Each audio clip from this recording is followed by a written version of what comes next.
Welcome to a new live, man. I haven't made a live in so long, but I feel like I'm gonna make it again.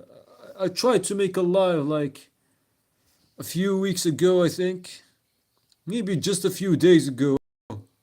It's probably 2 weeks ago or something, but I lost network connection. Like I had to, so I gave up. I was like, until next time, right? Anyways, talk about the tool assisted speedrun. I'm gonna talk about game theory and what I know. So when it comes to the tool assisted speedrun, what is the tool assisted speedrun? The tool assisted speedrun is a video game emulator with recorded inputs. The goal is to simulate a theoretical perfect play. To simulate theoretical perfect play.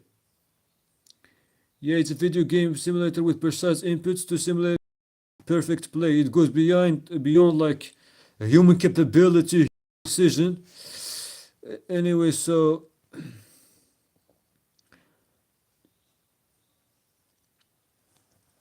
there are some some simple games like tic-tac-toe, for example. Which are already like mathematically solved. The tool assisted speedrun can play these games perfectly, right? Not only that, but there are also like other video games, like simple video games with deterministic environments against deterministic opponents, right?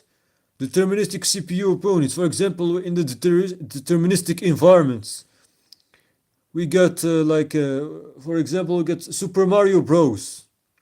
Now with Super Mario Bros, I mean there are a lot of tests, right? Tool assisted speedruns for the game, but I mean assuming that the best players in the world already have the best the perfect strategy.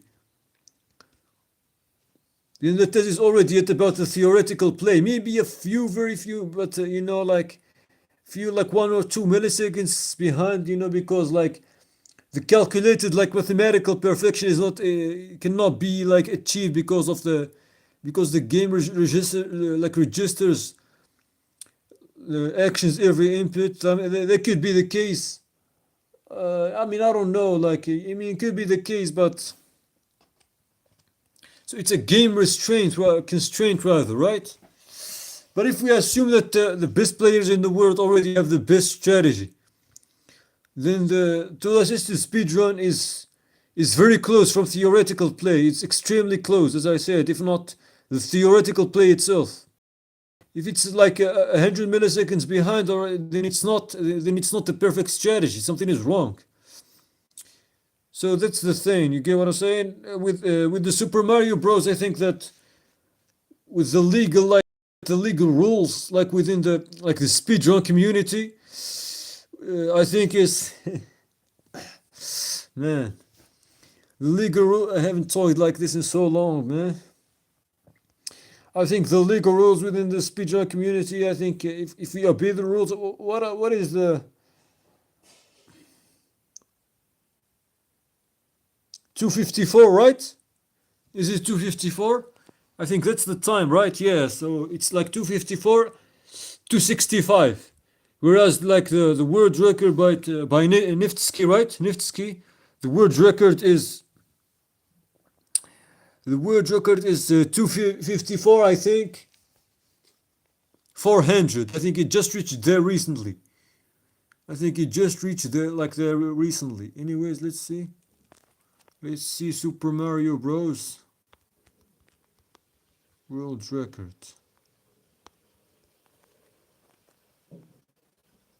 I'm sorry, 4 minutes. So it's 4 minutes. You see 4 minutes. 54, 5, 4:15. I was saying 2 minutes, man. It's a wrong game, bro. All right, so it's 4 minutes. 54, 15, right? Whereas the tool-assisted speedrun record, eliminating human constraints, Probably the 400, like, like, the 54 400 could be like at about the human limit. Theoretical limit is 454 265. So yeah, so they are very close, like less than 200 milliseconds close, which is crazy to think about, like 150 milliseconds close. That is insane. Like they're very close, right? So in these simple games, like tic-tac-toe, like Super Mario Bros, the human limit is very close from the theoretical limit. The only like difference within like these board games like tic-tac-toe is the perfect consistency. Because a human wouldn't be able to play endlessly without making any mistakes. He would make a human error. He would make a mistake. So this is the difference. Whereas the CPU computer, it can go endlessly. It can draw endlessly. So this is the difference. It doesn't obey to the same constraints of the human, right? There is no human error. No like miscalculation. There is no fatigue, mental fatigue. There is no lack of focus. So this is the thing. But if we talk about complex games, with complex games it's different. I might try to make this stream short because I keep losing network, so I did lose network last time, like my stream ended, so I have to take that into account. Anyway, so the complex the game is, the more the rules are, like the harder, the harder, the more complex strategy, the perfect strategy, the harder it is to achieve like game theoretic perfection. Game theory is about decision making. It's the study of decision making in video games, right? No, the harder it is to achieve a perfect strategy, so the more complex game, the harder it is to achieve a complex strategy. Like games that require like complex strategies, like consecutive inputs, like precise consecutive inputs, like Dota 2. Like Dota 2, for example. I mean, these games, like in these games, like humans are too far from perfection. We don't know, like we cannot verify, like the game is not mathematically solved, so we cannot verify, like there are too many like scenarios. It could be infinite, it could be finite, right? Finite, infinite. Humans didn't solve the game, they didn't examine all the possible scenarios. And in order to solve all the scenarios, infinite scenarios, then we would need infinite computational power, right? Infinite computational power and speed, which is not like physically feasible. Now this is the problem. Whereas with the simple games like tic-tac-toe, like what is the number of position, like 255,000, 255,166 or something. Let's see, man. The reason why I keep laughing is because I remember, like, when I watch my recordings, like, the way I hear my sound is not the same, you know what I'm saying? Not that I hear my sound or anything, but it's not the same, like, because I hear my sound through, like rich. I hear my voice thick. I hear my voice, like, yeah, rich in air, thick, through bone conduction. Whereas you hear my voice without this, so you hear my voice the same way as you hear it in the audio, like approximately. You hear my voice as it's propagating, right? So it's different. That's why, like, the way I hear myself internally is not the same way as I hear myself externally. Like, I hear myself externally when I watch videos and stuff. Number of possible positions. Why you talk like that, nigga? Oh my god.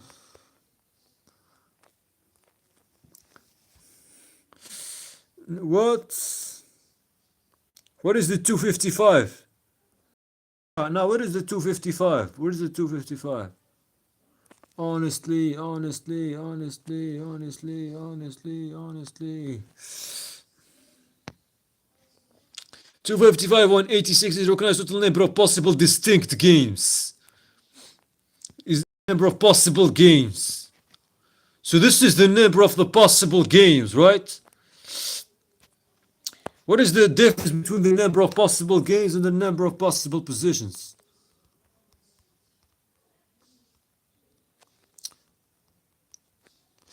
Uh,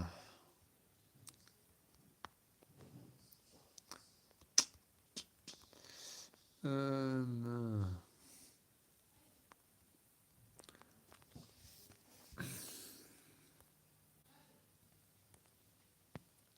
the number of possible choice gives us x is number of legal positions. So because of what they can represent the C position via transposition.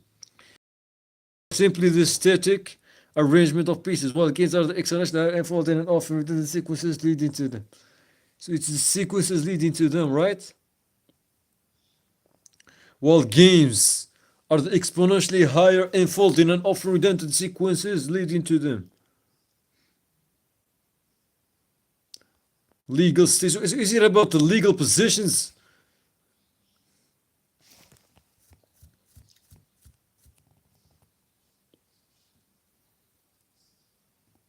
Represents the total number of unique legal move by move. This from start to finish. Represent total number of unique legal move sequences from start to finish. Anyways. Settings.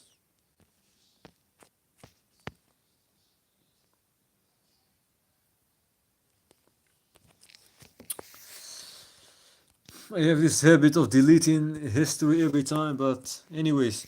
So back to the topic. So game theoretic, right? So what it would take to achieve like game theoretic perfection in a video game? This is the question. So we need perfect strategy, right? In games with where strategy is only seen relevant, we need perfect strategy.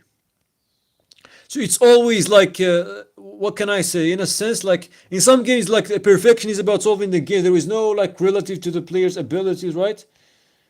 The player's constraints, but with games that include more than strategy, it's about the player's constraint. For example, in CS:GO, like there is strategy and there is aim, there is reaction time. Strategy in terms of movement, in terms of what to do in each scenario, like movement wise, like what can I say? Like movement wise, ability, like what else? Like economy. This is all in strategy. So economy and holding angles. Yeah, so this is about strategy. But if we talk about aim and reaction time, then it's relative to the aim and reaction time. So the perfect strategy is not a thing. Do this, do that. In this specific, it depends on the specific scenario, right? It depends on your abilities as a player.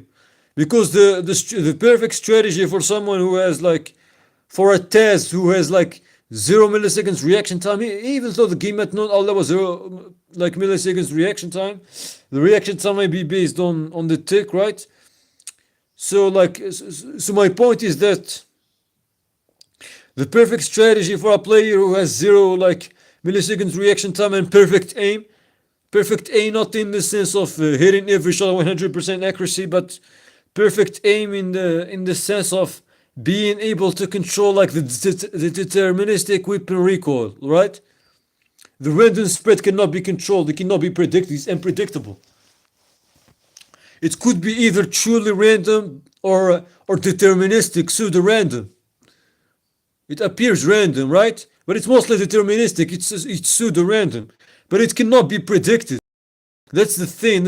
CS:GO is a game of imperfect information. We do not have access to the internal game information, the game state, right? Not the game state, not about the game state, about other opponents, about teammates and all of that. Teammates, they can communicate with you, right? But with game opponents, we don't have game opponents at other sides of the maps.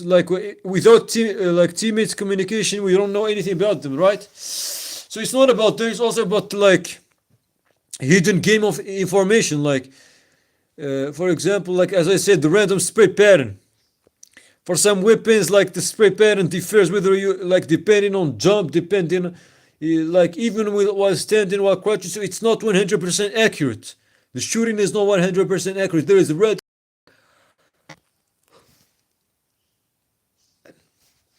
There is one thing in Counter-Strike known as the like the first shot inaccuracy, if you have ever heard of it.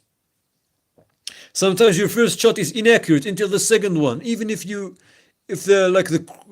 crosshair is placed correctly. So that's the thing. So when I say perfect aim, I mean like being able to hit every shot if the game allows. That's the thing. So strategy is also about weapons to use in each specific scenario, which is dynamic. For example, I'll give you a specific scenario, for example, you're in a fight, right? You find yourself close to an opponent. You cross a corner, you find yourself close to an opponent. You're out of ammo, right? So at the exact same time, like you cross the corner, like you're out of ammo. Like even if we go, like we talk strategically, you shouldn't reload while there are opponents in open areas where there could be opponents rather, and where you can give information if you know there are opponents nearby, and you'll give them information. So you should avoid these specific situations. So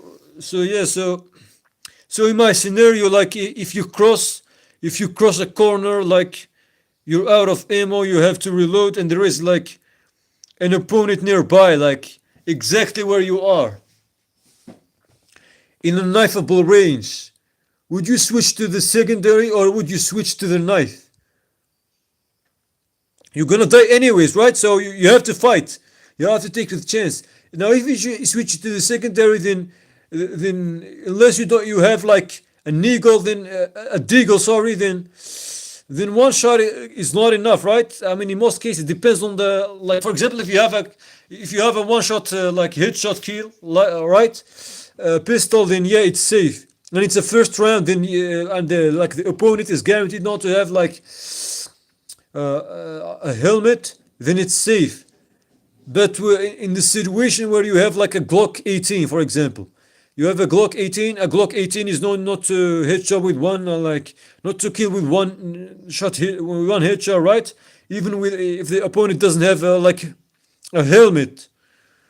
So like I mean, in this situation, like in the first round, it's clear, right? So you switch to the safest option, because the knife you have to stab 2 times, so it takes some time, and there is a higher chance you're gonna die. So you're gonna switch to the knife, yeah, in the first round, because it deals a lot of damage. Switching to it is faster, so it makes sense. But if it's not the case, like, or is it? Is the knife faster? I don't know. Maybe it could be, yeah, but it could be. But also there is a chance of risking. There is a chance of risking of missing the shot. So if you have perfect aim, then it will make sense to switch into the pistol at all times, because even though it might not kill a one shot headshot, it might kill a 2, right? Even in the first round, when the opponent is guaranteed not to have a helmet.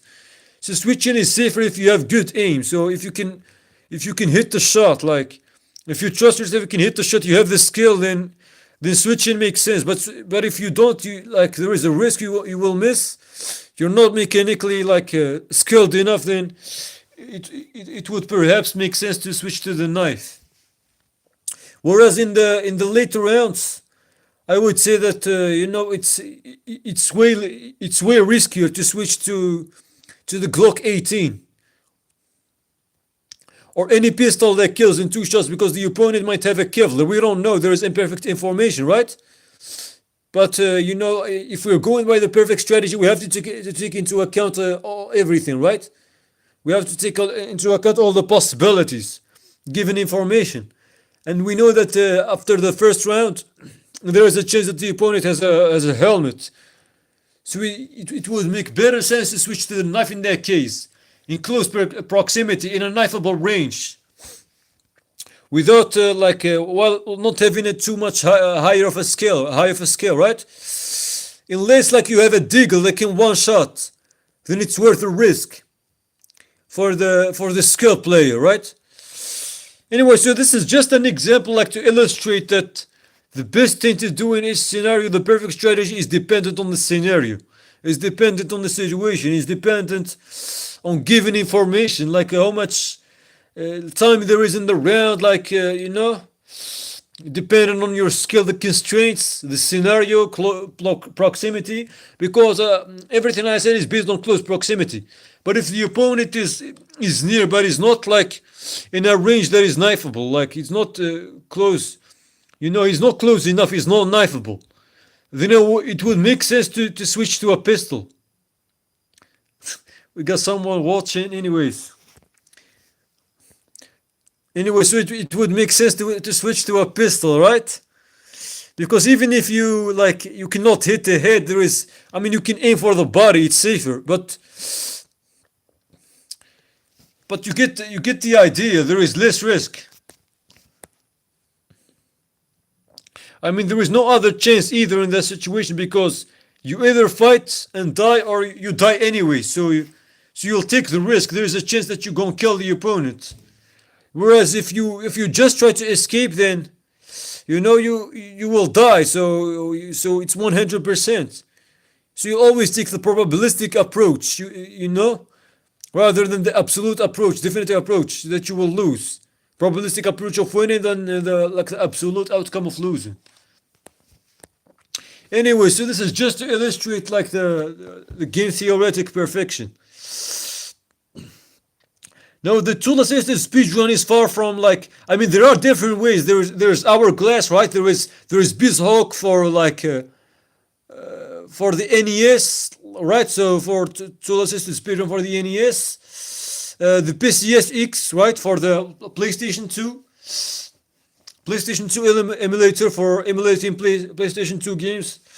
What else? So there is the hourglass. The hourglass is for the PC, like for old Windows games, like games that are based on clicks and stuff. There is also the Ruffle. I never used it, but it's for Flash games. There is Ruffle. There is LibTaz. LibTaz is also used for Taz and Flash games, specifically for Linux users. There is Flashpoint Infinity does not support tool assisted speedrun. What else? What else? I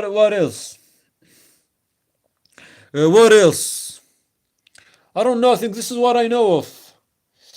Java games. I don't know if there is a way to test Java games. It's probably too advanced, but it's based on compiling, right, and modifying the code and all of that to make it testable and all that. Because Cumulative does not support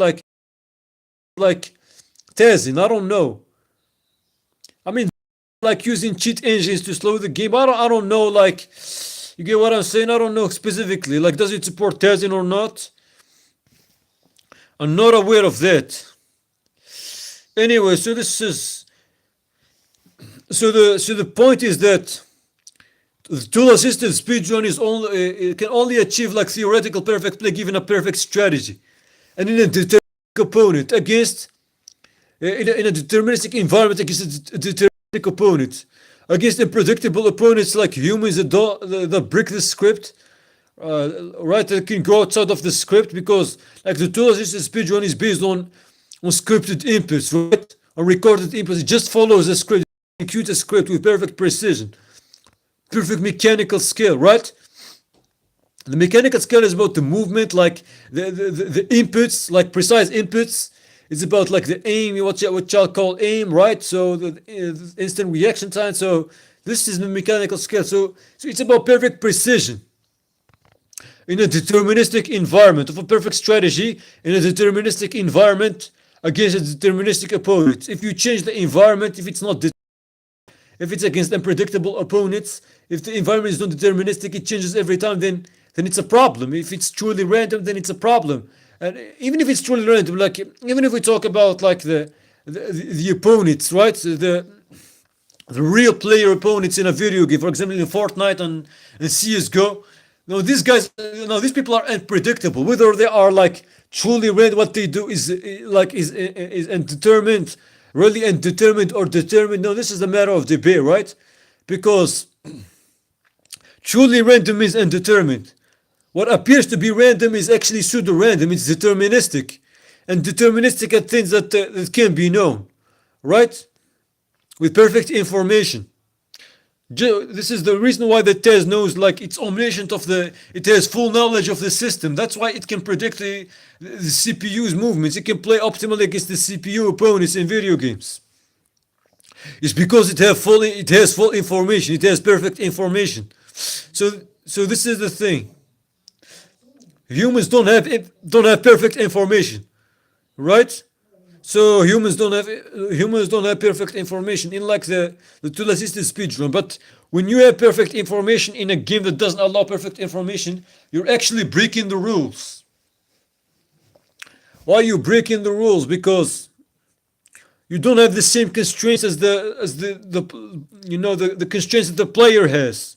You have to obey the same constraints. You have to solve the game relative to the player's constraints, relative to the game's constraints. So you play in a different game. I mean, if you have advantage over not the relative to the player's constraints, sorry, but relative to the game's constraints. Because if you don't obey the game's constraints, then you're playing a different game. It's no longer the same game. You're solving a different game. So in that matter, I want to say, like, game theoretic perfection in CSGO is possible, right? Theoretically. But computationally, it's not. Like, it would require, like, if the games, if the game states are infinite, then they would require infinite computational power and speed to solve in a reasonable time, like 1 year or 2 years, right? But even if the game has finite states, if it's complex, right, it might not be like it might be infeasible to solve. So this is the problem. So this is also another problem. If it's too complex, it might be infeasible to solve. Right? Now omniscience. If you have omniscience and play perfectly, then it's perfection under different rules. You're no longer obeying the same rules. For example, if an omniscient entity plays CS:GO with perfection, right? It's no like what can I say? It's no longer obeying the same rules because it has perfect information. So if like game theoretic perfection is about maximizing the expected value in given information, right? Accounting for many possibilities given information, given imperfect information in CS:GO, then for an omniscient entity, then it's maximizing the expected value given perfect information, accounting for one possibility. While mathematically there are many possibilities still, but to the entity there is only one possibility. It can predict everything with 100% certainty. And the problem is that, like with the humans, the problem is more with the uncertainty, because uncertainty is actually what makes it hard to solve. Because when there is perfect information like in chess, it's actually easier. It's extremely more difficult though because of the scenarios. It's actually make things easier, right? But with the imperfect information, with the uncertainty, you have to account for many possibilities at a time, then it's actually like way exponentially way more difficult. So that's the thing. Anyway, so this is about omniscience, right? Omnipotence. Now if an entity is omnipotent and omniscient, then it completely, like, how can I say, it will completely dominate anyone, because now absolute dominance is guaranteed given omniscience, and given like perfection under omniscience, it's guaranteed, because you can anticipate everything and can counter everything, right? But whereas with the omnipotence, it's even like a ruthless, like complete dominance. It's even more absolute. I mean, there is no more absolute than absolute, but I mean, it can be absolute against, like, what can I say? It's absolute in a different sense, in a completely different level. Because even against a perfect opponent, you can manipulate them to make mistakes, right? So you can manipulate everyone to lose, so to make mistakes that you can exploit as a perfect opponent. So this is the thing. Right? With omnipotence and omniscience, you're completely violating the rules. And if you're perfect under the rules, then you're perfect under like completely different rules. You play in a different game. And if you have omnipotence and omniscience, that will guarantee you like complete dominance, absolute dominance over anyone, even game theoretic perfect opponents, because not because you're more perfect than perfect, because that's a logical impossibility, but because It's like saying more omniscient than omniscient. It's like saying that more omnipotent than omnipotent. Yeah, so you get the idea. More omnipotent than omnipotent, more omniscient than omniscient. So it doesn't make sense. There is no more perfect than perfect. There is no 11 out of 10. It's 10 out of 10. This is the max. Anyway, so this is the point, right? So you operate at different rules. You guarantee absolute dominance, absolute over anyone who operates against the normal game theoretic rules because because you're operating against stronger under stronger like information, stronger capabilities. Regular players are not able to manipulate other people's. They cannot are not able to control the game state. They are not able to control the game's code. They are not like hidden information, right? To control the random pattern, right? To do everything, all of that. So omnipotence gives you all of that, which is an unfair advantage, right?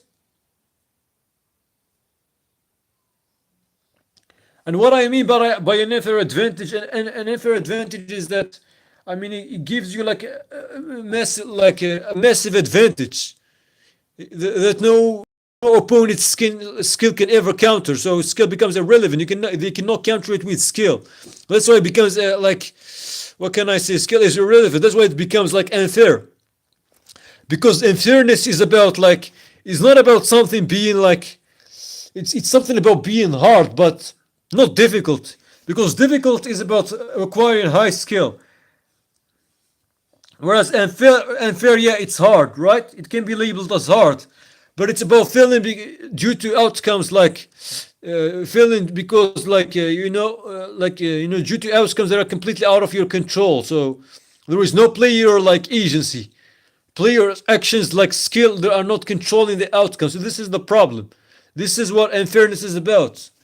Anyways, I hope the idea is clear. So what I'm trying to illustrate. I hope what I'm trying to illustrate is clear. Let's watch some videos, just for the sake of it. Alright, let's just watch one video, man. I will illustrate the idea, right? Where's this game?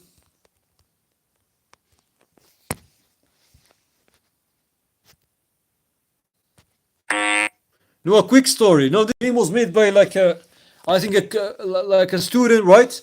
I don't know, I don't remember if it's a high school student or I don't remember exactly, but it was made by a student, right? So I think there are three versions. There are World's Hardest Game 1, World's Hardest Game 2, World's Hardest Game 3, right? So there are three versions. No, this game was made by a student, right? It's extremely difficult for anyone who played this game or realize how difficult this game is. I died more than 100 times on the first level and I could only beat the first level. I know this game way too long ago, but I think I played it recently a couple months ago, yeah, and that's the result. So it's very hard. There are people like who can beat it without even dying. 30 levels, they collect all the coins and they don't even die once. This is crazy, you know. At first, the goal was only to beat the game. Then after it was about collecting the coins. Then after it was about not die, you know. Then it became a time like battle, like who can finish the game at the fastest time. The current the best fastest time like it was belonging to someone. I think what is called it's called something like Shiroma or something. Yes, a Japanese guy. I think he had like 6 minutes or something, 6:19, 6:20, something like that. 6:29. I don't know exactly. I don't remember exactly, but it was broken multiple times. And the best record, I think, for several years, it was like 5 minutes 14 seconds. I think it was broken recently, right? The second was 5:23. It was achieved by like two or something, two people at the same time, I think.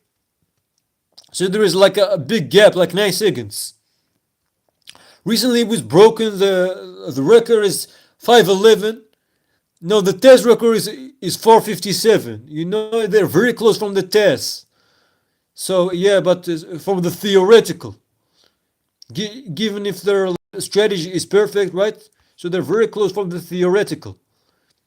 The human limit is very close from the theoretical. Whereas with the complex, they discussed it like Counter-Strike Global Offensive, Dota 2. They are very far. Just look at the OpenAI's Dota 5 bots. They completely obliterated top players strategically.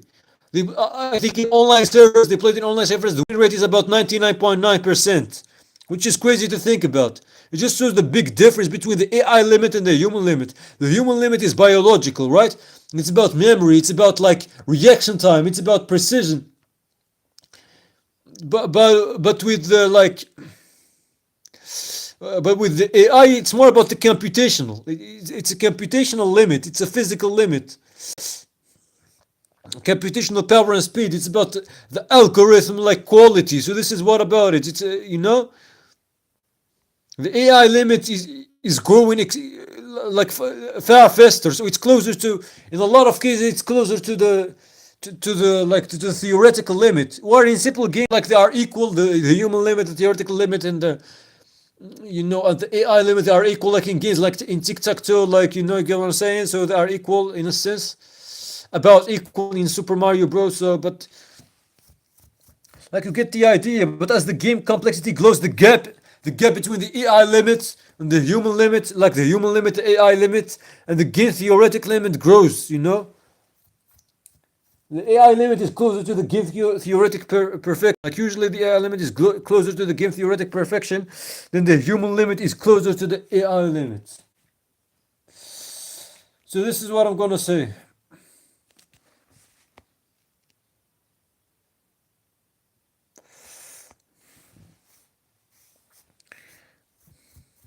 So game theoretic perfection, right? So the game theoretic perfection is the first level. So usually like game theory is distinguished between three levels, as I said. So there is the game theoretic perfection, right? So the absolute theoretical limit, So and there is also like, or let's just say the theoretical limit, because sometimes it depends. It's based on strategy, right? So sometimes it depends on the human constraints. So there is a theoretical limit, there is the AI limit, and there is the human limit. If you look at chess, we don't know exactly like how perfect chess is, because it's not mathematically solved yet. The number of what can I say? Not possible legal position between 10 to the power 44 to the 10 to the power 47 positions. But as I said, the number of consecutive legal moves, right? Possible legal moves. It's 10 to the power 20, Shannon's number, 10 to the power 120, which is crazy to think about, right? It's insane. It's an insane number. But in reality, it could be either like lower than that or higher than that. We don't know exactly, right? But it's crazy to think about. I mean, you can't. I mean, it's way beyond the computational power. We only solved like the game in like for 7 pieces, right? What if we're required to solve the game for 32 pieces? And the more pieces on the board, the more complex the game gets. Stockfish has been shown to like the current like Stockfish. What can I say? The current AI limit, like approximately the AI limit currently, it has shown to like to play the perfect move in perfect like in maximum depth, right? It should to almost always match the perfect move by the table base, right? We don't know, but sometimes the evaluation can be false, right? Sometimes the engineers can disagree. This is how we know that they haven't achieved perfection. Engineers can disagree. They can make mistakes like about the evaluation. A winning position, they may label it as a draw. So this is the thing. Or a draw position, they may label it as a loss. So you can only trust the table base give you the outcome from start to finish before you even make the moves. It gives you the outcome. So you should trust that. You must trust the table base when it comes to the solved positions, like when 7 pieces on the board or less pieces on the board. 140 terabyte. I don't know like if anyone can download all of that, but you don't actually need that much. You only need like the 50, like the 5 pieces table base. How much is it?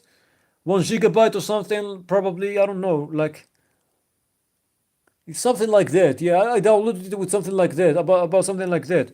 Whereas like the 6 gigabyte, like the 6 pieces, I think it's about like 100 gigabytes or something, gigabytes, sorry, or something like that. Anyway, so the point is to illustrate that the difference between the human limit, approximately like Magnus Carlsen, and the AI limit, Stockfish 18, like currently, is very, very big. That the Stockfish 18 would win every single time, almost always. You might draw like very, very, very few times. If Magnus Carlsen can force drawing lines in many thousand games, like in several thousand games, Magnus Carlsen would be able to maybe draw a few games, but he will never win. That's how big the gap is. 370, I think there was 3700, I think. Like the max engines currently they're about 3700, rated. So look at the gap between Magnus Carlsen. Like 28, 30 or something, I think, currently. And the strongest engines like 3700, 3600, 3700. I mean, the gap is very big. 400 elo difference means the chance of winning is about like 99%, I think, or something. 95%, yeah. So you can calculate that, but the difference is very, very big. And there is a human error from the imperfect inconsistency and the human error, right? There's also error from the engine error. So what's just the perfect inconsistency of the performance from the Magnus side, whereas the perfect consistency of performance from the Stockfish side. So there is also that to add to the skill difference. So the AI limit is most likely very close, since if we judge by the table based by these few pieces, then it's very close from perfection, from game theoretic perfection. But we don't know, because like the more pieces, the more complex. We don't know if it matches perfection in other. You get what I'm saying? With more pieces on the board. Anyway, so that's the key idea. Let's continue.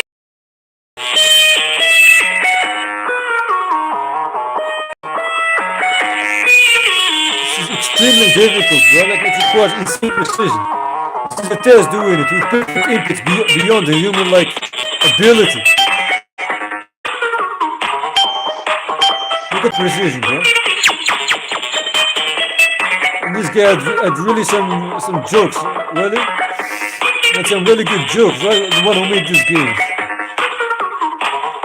I mean, it's subjective, but for some people it is, right? Not necessarily me, but you get the idea.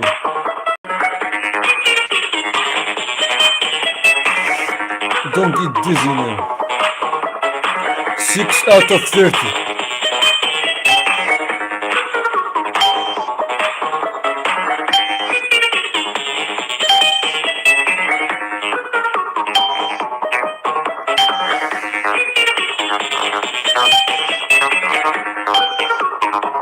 Don't get confused now.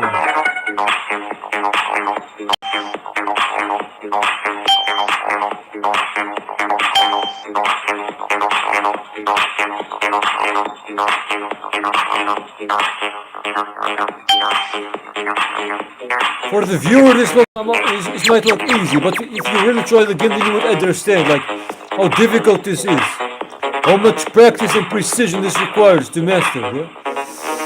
It's really crazy to think about. Really crazy to think about. Really crazy to think about. To think about. To think about.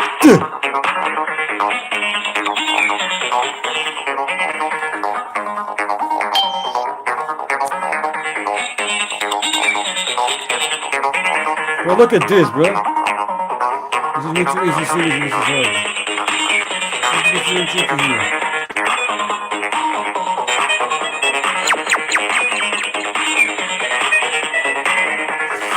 Bro, look at this, bro. This is insane.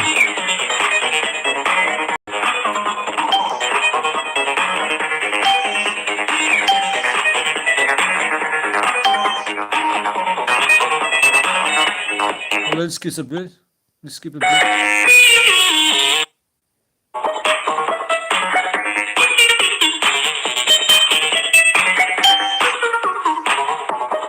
Level 29, man. Look at this, man.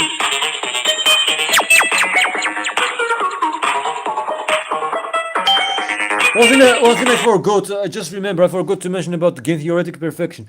It's also about perfect communication and perfect synchronization. So it's not only perfect movement, perfect strategy includes like perfect communication, perfect synchronization, perfect movement, perfect utility usage, perfect economy. What else? Perfect awareness, game sense, right? I mean, it could be finite. The game sense could be finite. It's not always infinite. I mean, if there is like finite possibilities, it could be finite. If you can examine all possibilities, then the game sense could be finite, which is the game like most likely the case with a game like CS:GO. So yeah, so a perfect opponent would be able to report like to report information instantly, and the other players would react on it instantly. So that's the thing, and accurately as well. Look at this, the final level.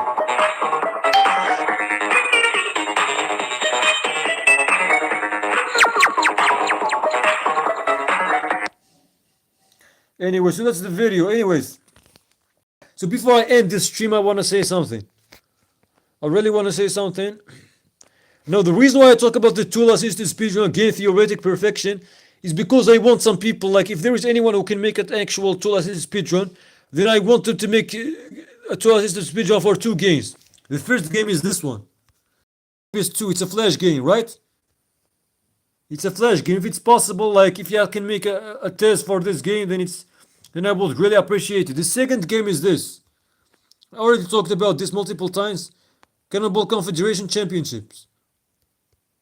Now this is the second game. I want y'all to make a test of this game if possible. If anyone can make a test, if anyone who wants to make a test, this is my challenge. This is what I request. And thank you for anyone. Peace. I'm out. Let's reach the 47 minutes mark, and I'm out. Peace.